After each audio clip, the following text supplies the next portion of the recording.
Machiegni nyakrom gajwang kendarwa ke chendoni makoro wadwaro ng'iewo wechego motendre gi mago mag tuke kama tim Kenya mar nyiri gi yawuoyi matugo tuke mag hoki timo ikruok ne tuke mag ng'ado otiko Olimpiks mibiro magi kata bagi Afrika ma milambo. Kenya osebedo katimo ikruok mar gi alap ma City Park kama bende gisebede ka gituko tuke mag osiep gi klepe matuge lig maduong' mar hoki. Tim yawuoyi nyaka sani oting'o jotugo 25 ma ibiro duok piny nyaka 20. Jotugo 18 kende ema biro yore tukego.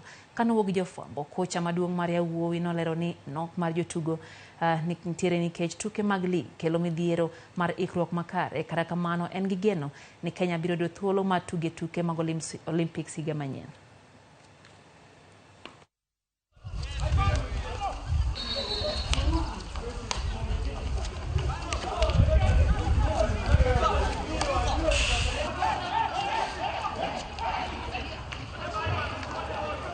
For the last 2 years, the guys have been together. We expect to qualify, definitely. We're going to, to put our best foot forward and see whether we can get that one single slot.